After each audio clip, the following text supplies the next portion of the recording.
Nobody brings you better coverage of the teams you're passionate about than these guys. Try some more. This is DJ and PK on 97.5, the KSL Sports Zone.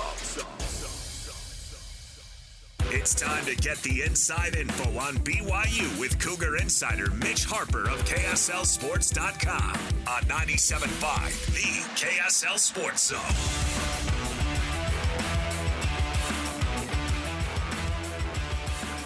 DJ and PK, it's 97.5 KSL Sports Zone, joined once again by Mitch Harper covering the Cougars for KSL Sports, KSLSports.com. Follow him on the KSL Sports app and wherever you get your podcasts.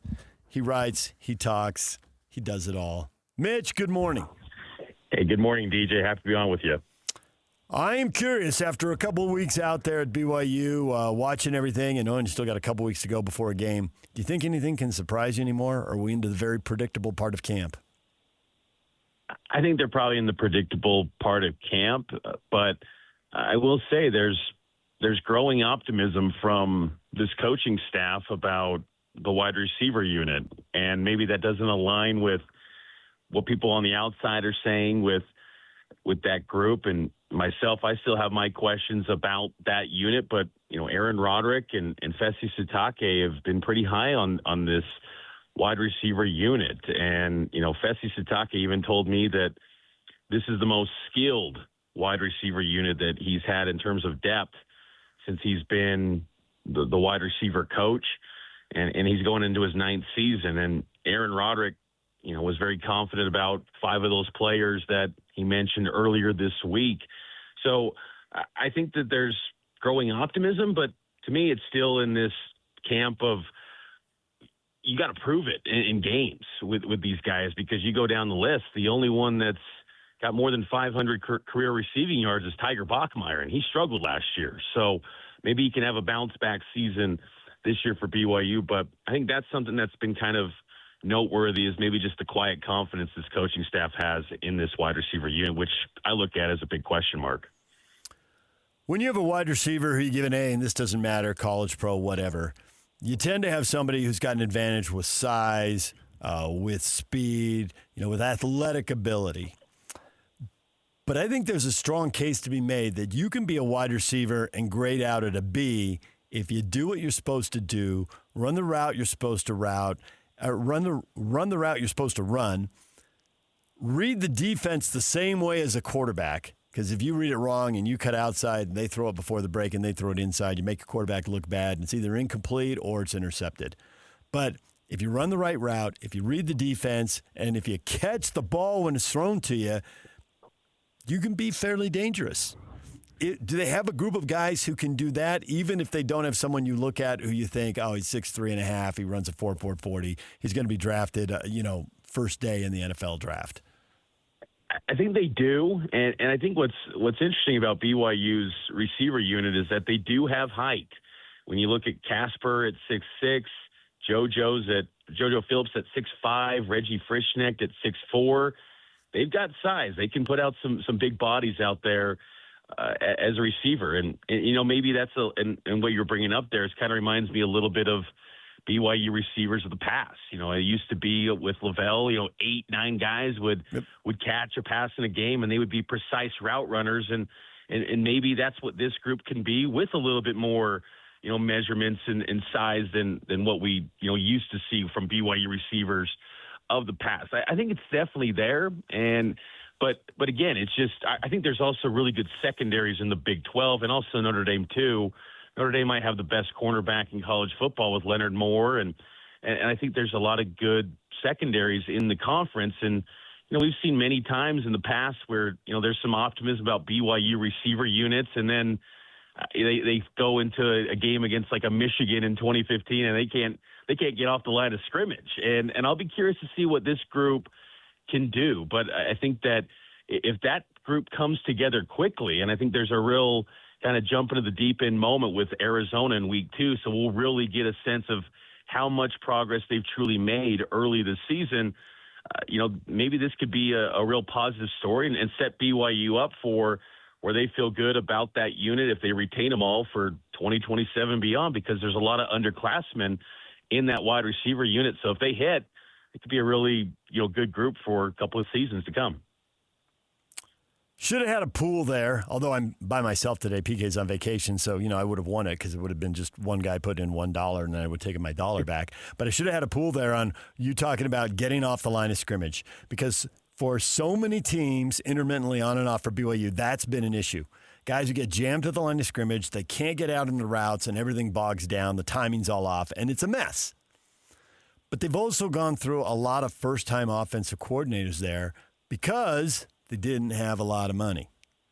It's a different era. A-Rod's got a ton of experience. There have been guys who've gotten offers who've decided to stay.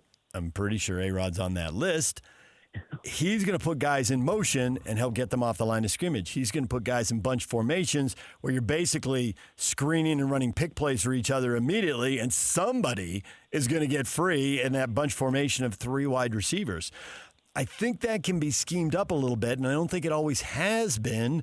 But when you're a brand new wide receiver or brand new coordinator for the first time, there's a lot on your plate, and you don't get everything right. No kidding. It's the first time doing it. Surprise.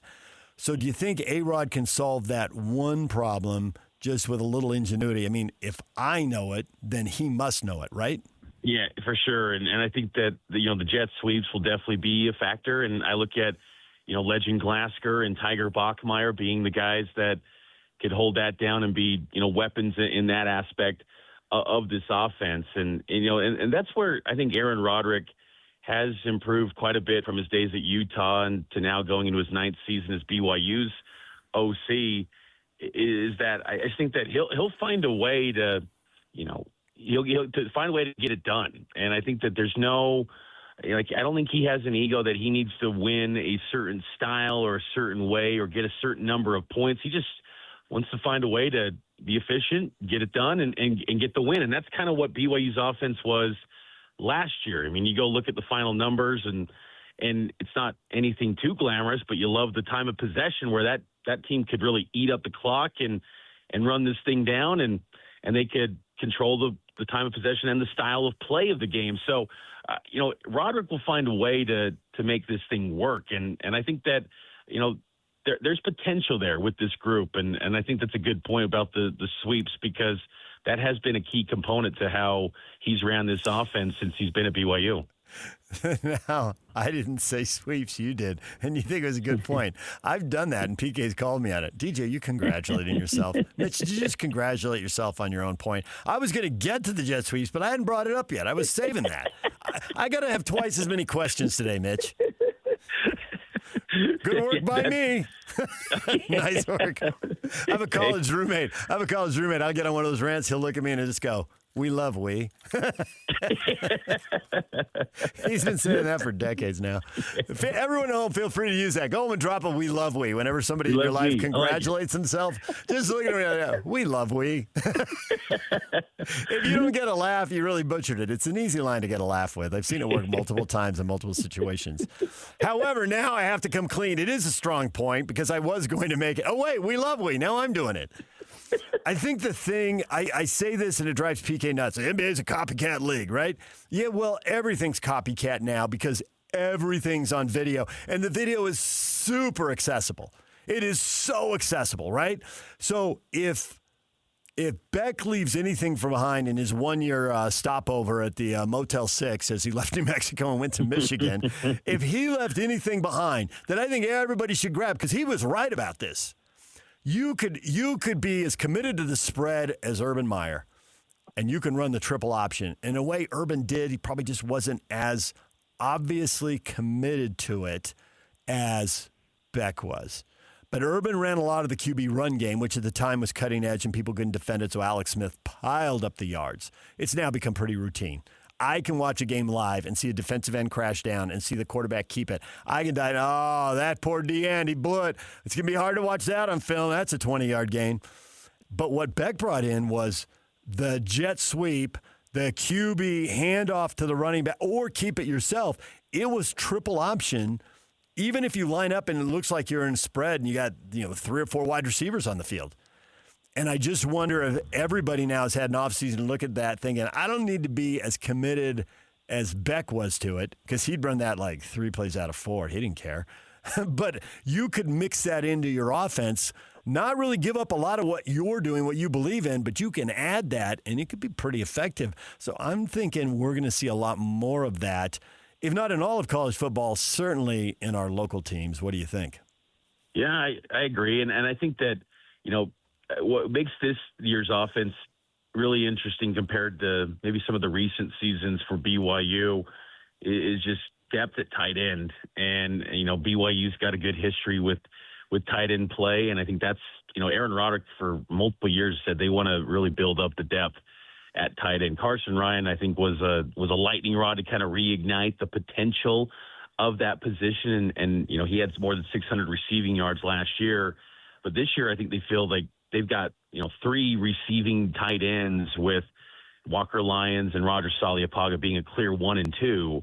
But then Noah Moiaki as well. And then they've got a blocking tight end with Kean Need. So they feel like they've got, maybe the ability to go with, 3 tight ends on the field at once potentially, or have Kean Need as that third tight end. I think they feel that's an area of strength that we just haven't seen that wrinkle much from BYU offenses in recent years. It kind of reminds me not of the Jason Beck offenses at Utah or offense, but when Utah had its great run with tight ends near the into the Pac-12 era, maybe it could be a little look like that for BYU at times. So I think that's going to be a new wrinkle that we just haven't seen much of from BYU since joining the Big 12, or really, in the Kalani era. There's always been one maybe good tight end for the most part, but there hasn't been much depth. And I think that's where that could be really interesting. And then to pair up with just a solid ground attack. I think that has been something else that I think has kind of caught my attention, is that Sione Moa, RB2. I mean, I've been in the bullpen with you. We've talked about the running back room. I mean, it looks light behind LJ Martin. If LJ gets hurt, that to me is a question, but I think Sione Moa does look like he's at full strength right now. Can he stay healthy? Just like anyone, LJ included. But I think that's been a positive development for BYU too, is that it does appear Sione Moa looks healthy, and that's promising, because if he can get back to his 2024 form, that could be a nice, backup piece to LJ Martin, who I think is going to be a huge workhorse back for the Cougars if he's healthy. Mitch, we're going to test our new producer now, Alex Napolis, in his first full-time week. Alex, producing on the fly, how quickly can you get A-Rod, the thing we played yesterday where he's laughing about Journey? How handy is that? Do I need one question, or can you pull it up right away? Okay, one question, and he's going to deliver. It's his first week. We're not taking the training wheels off yet. We'll go slow here. We'll give him one question. There's a bite you got to hear about the running backs. To your point about the tight ends and running backs, which all make the point that it's a great point, so that I don't have to drop "we love we" on you again. Last year, Bear throws for 3,000 yards, and he basically threw for 1,000 yards to tight ends and running backs. If I gave you that number again, would you take the over or would you take the under on 1,000 yards passing to the tight ends and the running backs? Because that number does take pressure off the wide receiver group. I think that's a big number. I think, though, that they could go above again, because I think the running backs, they love those pass catchers out of the backfield, and LJ really progressed significantly in that department last year. Sione Moa was a good pass catcher out of the backfield. And, I think that these tight ends, they are going to be a frequent target. I mean, the last 2 media observation windows, Bear Bachmeier is consistently looking for Walker Lyons and Roger Saliapaga. I mean, I'd have to go back and look at my notes, but, I mean, the last week it was 4 catches for Walker Lyons.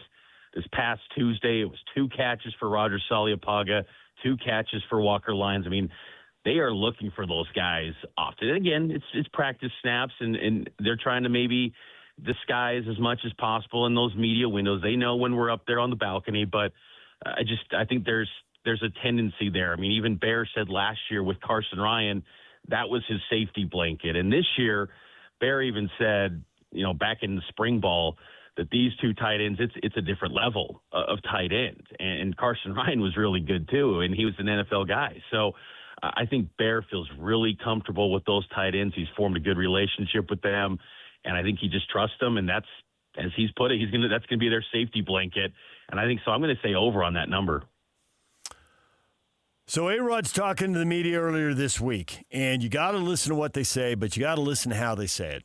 And he's going through the running backs, and he gets to one of the freshmen, and I want you to listen closely. You can hear him kind of just halfway between a chuckle and a hiccup as he breathes. And then he literally starts to giggle as he says the guy's name. Now, like you said, there's very limited media windows. I don't know what you've seen, but listen to what A-Rod says, and then you can comment. I don't think we have the exact depth set yet, but Preston Rex is going to play this year. Devon's going to play this year. And then this kid, Journey, he's I don't know, we haven't ruled him out yet. He is explosive. Like, every time he touches the ball, something exciting happens, it seems like. So, and then obviously LJ and Sione are two lead guys, and they're both playing really good football. Journey Tonga, 5'8", 198 pounds, freshman, losing her high in Lawndale, California. A little giggle when he says his name. You seen or heard anything? Because apparently A-Rod's seen something. He had a really exciting play on Tuesday's practice where he was showing that shiftiness, the moves in the open field. He caught a pass out of the backfield and got out in the open field, and he was making guys miss, and it was shifty. And that's really the one play where he's really popped off in camp.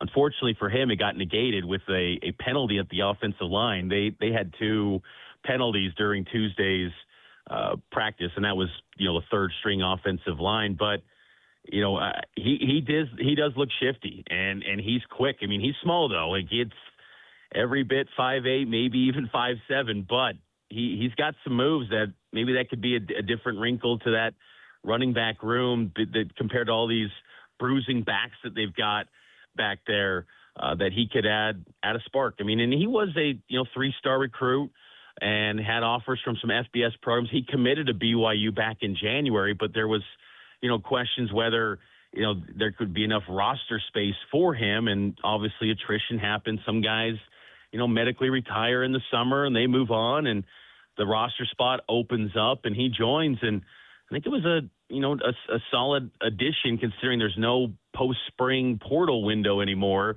I thought that was something to kind of store away and see if he could be someone that contributes at all, because we've seen it with BYU. 2 years ago, they dig into that fourth and fifth string territory at running back, and that emerged with Sione Moa playing against Kansas State in a big game against a nationally ranked team. So there's been some times where BYU's had to go 4 or 5 deep, even going further back in the Kalani era, where it was, the 2018 game against Utah with Zach Wilson. They had to go down to Matt Hadley, and he's picking up yards. I mean, there's been times in the Kalani era where they're going deep in that running back unit. So I think it's good that there's a guy that's maybe deep on that depth chart right now that he might factor into the conversation and be someone that could be a little bit of a spark plug at some point this season. Yeah, season-ending win, I think it was at USC in 2021 maybe. Oh, yeah, Jax McChesney. Yes, right? And he'd been buried, and all of a sudden he's out there, and USC can't tackle him. Just getting the hard yards. I do think I don't worry so much about the size at running back. I worry about it at other positions, but there have been a lot of good running backs, and I can think of one great one, who was short, and they have a lower center of gravity, and so that ability to change direction, if they have a burst to go with it, it makes them very difficult to tackle. And if they're coached right, if they're taught right, and if they're willing to learn, even if they can't run over people, which they probably can't, the ability to finish everything falling forward, you can turn 3-yard gains into 4 or 5-yard gains, and that's good enough. But you can be used on third down, the 3rd and 7, the ability to throw the ball to you in space or hand it to you, and the defense is spread out because they're expecting a pass. They've got the nickel back. Maybe they even got a 6 DB on the field. Who knows? I think there's room to operate there, and there's room to get something out of them. But the thing with young running backs, now that we've talked him up, is a lot of freshmen, and you hear this quote over and over, why didn't you play so-and-so? Because I didn't want to get my quarterback killed. I didn't want my QB broken in half. And we just saw Jackson Dart and the whole thing about he goes to the tent too often, and, you're laying on the field too much. Well, it all starts because running back didn't pick a guy up. And if you don't know who you're supposed to be picking up, you can't play. So I do hesitate to get too carried away about freshmen because I don't even know if they get on the field because they don't know if they know what they're doing in pass protection.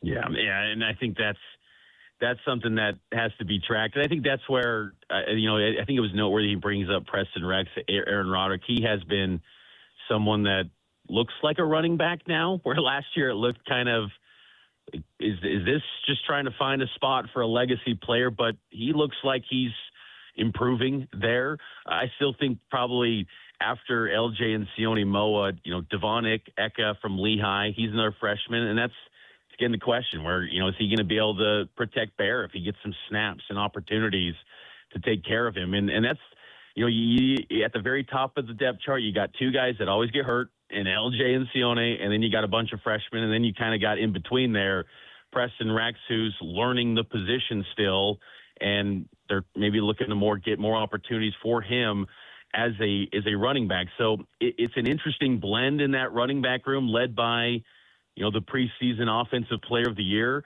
in LJ. But if he stays healthy, then all the issues and concerns will be fine, because LJ, I think, is going to be special this year for BYU. But if he goes down, it then raises a little bit of questions. But I'm with you. I did take away that little chuckle and that moment from A-Rod is like, let's store that away, because they clearly see something. We saw it too in the media, where you could see that burst out of the backfield, which it was a kind of a different level of speed that you just don't see much out of these BYU backs that are big bruising backs. I'm a typical media honk. I've got you on here. We've just talked offense the whole time. Do you want to say anything about the defense? We've completely ignored it, and it turns out they're going to play about as many snaps as the offense, so maybe I shouldn't have done that. Well, I thought the defense looked really good on Tuesday. I thought they were if you were to say who was the winner of that media window, I thought the defense outperformed the offense. And I thought a guy that really stood out was Kansas State linebacker Jake Clifton. Kelly Papinga's talked about him being someone that's going to be a factor, and I think that's showing up.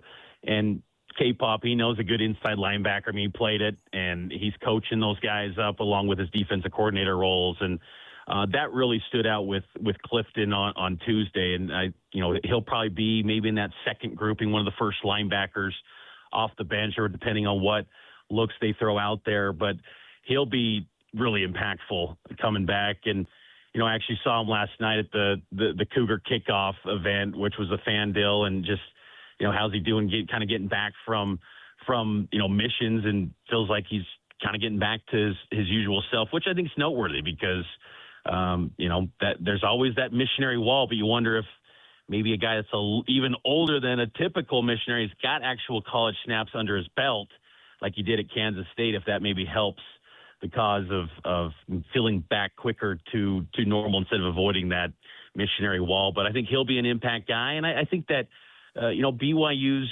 defensive line too, I think they've got some depth there. And I think there's still some questions about on the defensive end spot, like who's going to be the star, who's going to be that elite pass rusher for BYU. I kind of still wonder about that.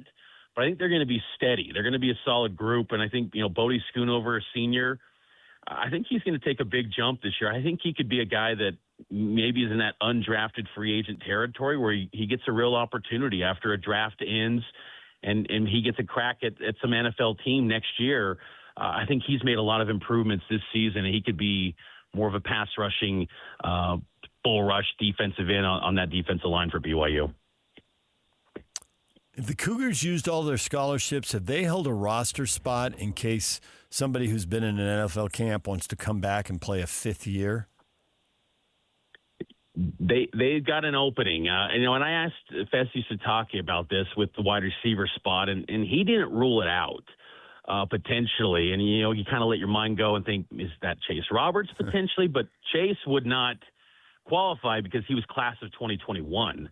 So he wouldn't fall under this temporary restraining order. But Fesi did acknowledge when it came to the wide receiver room that their recruiting staff will keep tabs of that.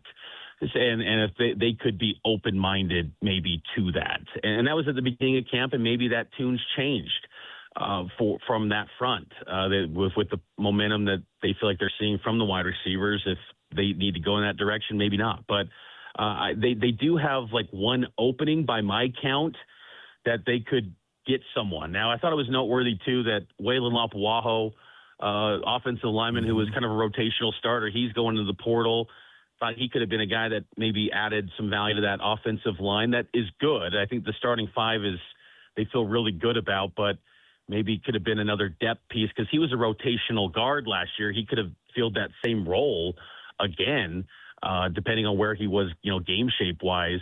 I think that could have made sense, but he seems like he's going to go to the portal. TJ Woods did say they feel like they've got, 7 or 8 guys that they feel pretty good with already. And if that's the case, a guy that's, near the end of his career and got a bonus year, he probably doesn't want to be maybe 9th or 10th guy on the offensive line depth chart. But yeah, if I'm BYU, I'm looking at a chance because this is a season where you got a real path to go win the thing potentially. I mean, I'd probably still go Texas Tech, but they've got questions too, like anyone else.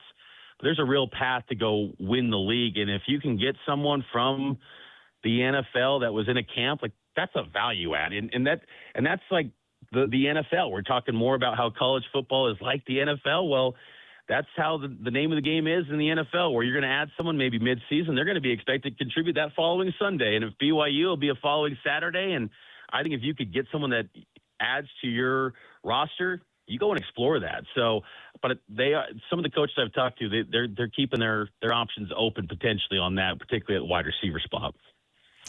Mitch, we'll leave it right there. Remember, we love we. We love we. There you go. All right. Thanks, Mitch. Mitch Harper, covering BYU for KSL Sports, KSLSports.com, KSL Sports app. You can read him, you can follow him, you can watch him, you can listen to him. Giving you updates all the time on what's going on with BYU football. DJ and PK, Ron McBride, top of the hour. He's been to the BYU and Utah camps. He's tight with coaches on both teams. What does he think a couple weeks before the season? We'll talk with him coming up in the 9 o'clock hour. DJ and PK, it's 97.5, the KSL Sports Zone. Here we go. From the guys who have been there for all the biggest moments in Utah sports history, you're listening to DJ and PK on 97.5, the KSL Sports Zone. So I was in the middle of a monologue early in the show, and Alex notified me, we got breaking news from the U. We got a lawsuit. The headline's juicy. Story, not so much. It's not nothing either, though. Utah sues former assistant coach who followed brother Kyle Whittingham to Michigan. Okay, who wrote that headline? Just say they sued Freddie Whittingham. We can figure out he's his brother. Whittingham. It's not complicated. Longtime tight ends coach, who's making a base salary of $525,000, had 13 months left on his contract.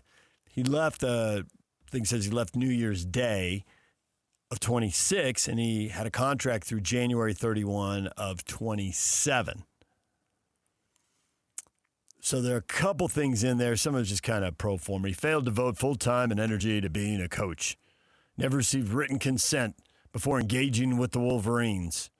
Didn't provide the Utes with written notice of his resignation. Did not pay the liquidated damages required by the contract. Okay, some of that. Written notice. You knew when you paid his brother to go away, he was going away too. So, come on. Come on. Well, maybe you didn't know at that point because you didn't know Kyle would get another job to take him to. But once Kyle got the Michigan job, nobody I know had any doubt where Fred was going to end up. He was going to be wearing a lot of blue and a little bit of gold, and there's going to be a big M on his shirt and on the ball cap. Didn't devote his full-time attention and energy. That's hilarious. We'll get back to that. I got a great story to finish the segment with about that. He did recruit. He's also, another thing here says he recruited while he was on the job. Again, Captain Obvious, but I get why that irritates him because Buchanan, really good young tight end for Utah, and he goes to Michigan, and Freddie's the tight ends coach. Yep, that's going to be a beef for sure. And the liquidated damages seems pretty clear. It's at the end of the story. It's the kind of thing that makes me think they wrote the story and didn't have this piece of information yet. Maybe not. Maybe I'm reading too much into it. But they got it and then put it into the end. In the lawsuit, Utah claims 6 coaches that left for Michigan had a liquidated damages provision in their contracts, and that Freddie Whittingham is the only one who hasn't complied. Now we got to the heart of the matter. So somebody's going to have to kind of check. A lot of times, not every time I suppose, but a lot of times in these situations, the school you go to pays. Now maybe they get some of it back from you down the line based on how you get paid your salary in the upcoming years. So maybe this is something Michigan and Utah have to settle and work out. According to his contract, he's got to pay damages equaling 75% of his annual salary for each full year remaining on the contract and a prorated amount for a partial year. So with 13 months, he probably owes, my guess is that you want somewhere around $400,000. Does this go to court? Probably not, because then there's discovery and all the juicy stuff goes into the public record, and we all want it, and we never get it. And when I was younger, when I was your age, Alex, I always thought, I can't wait for this. This is going to be great. And then it never happened because they settled. Now, if I were a fish, hopefully it'd be catch and release, and I would have been pulled out of the lake about a dozen times and thrown back before I caught on. Like, don't get worked up. This is never going. We're never getting the juicy stuff. Don't see, that's the settle down thing. I was talking about it in the show. Just settle. I had to tell myself to settle down. Settle down. You're not getting all the juicy stuff. So they'll probably figure this out, and I don't know if they get the whole $400,000, if they settle for part of it or whatever. I do think I've always loved this story. I wish I'd been there in the moment it happened. I mean, I've heard about it. I've heard about it multiple times. I wish I'd seen it in person. So under this thing that he didn't give his full attention and all that. So when Urban Meyer gets hired by Florida, he's going to coach the bowl game. Kyle's saying he wants the job, but he doesn't know he has it yet, so he can't put the staff together. I mean, you work behind the scenes, but jobs were open at BYU, Utah State. He could have had any of them. Realistically, once he knew he could have BYU in Utah, he probably moved on from Utah State. But the coaching staff was very much in flux. The assistant coaches didn't know what was going to happen. One of their coordinators went to Vegas as a head coach at the time. And guys are trying to, am I going to Florida? Am I going to Vegas? Am I going somewhere else? Is Kyle going to get the Utah job? I'm going to stay with him. Is Kyle going to get the BYU job? I don't want to make light of this because that's really a tense time. You've got 5 potential options, and what if you strike out? You know, it's like assistant coaches live on the edge. There's always a ton of tension and a ton of stress. It's very rare as an assistant coach you get to a comfortable place. It's just not how the profession works. So the Utes are practicing. They are practicing without the full complement of coaches, which was understood and to be expected. And in the middle of practice, and I think they were indoors, in the middle of practice, coach looks at his phone. First off, what are you looking at your phone during practice for? Well, because you're waiting for a job offer. That's why. But you're absolutely not supposed to. No electronics on the football field. No watches. Funny story about a coach going off on somebody wearing a watch to practice. That was hilarious. No watches, no phones. Coach turns, sprints off the field. Everybody's like, it's like somebody sick, a health crisis. He really, really has to go to the bathroom. He doesn't want to boop himself right there in front of it. Like, what's going on? Doesn't come back because you might come back from the bathroom. You might come back from whatever phone call or emergency. Doesn't come back. Got a job offer, took a job and left, and ran off the field. So whenever I see his full, it's like we've already seen the not full attention. I can't finish this practice. I'm paying so little attention. I can't finish this drill. They usually have a clock up at practice, and you've got a certain amount of minutes to do whatever. And then they've got, we're going to event number 11, right? Stage 11, item number 11. Every coach uses it a little different. They go, now we're going to 12. Now we're going to 13. Now, I can't finish drill 9. I'm out at a full sprint. Players just look at each other like coach is sprinting off the field. It's over. What do we do now? So there's a high bar there to be the best story of all time, whatever full attention Freddie wasn't paying. Haven't matched that one. That was epic. All right, DJ and PK, it's 97.5, the KSL Sports Zone. Ronnie Mack, top of the hour. Utes and Cougars, couple weeks to go. What do we know? How many answers have we gotten? How many answers do we need? Stay with us. More football on the way. DJ and PK, it's 97.5, the KSL Sports Zone. Over 2 decades of sports radio dominance in Utah. My favorite. This is DJ and PK on 97.5, the KSL Sports Zone.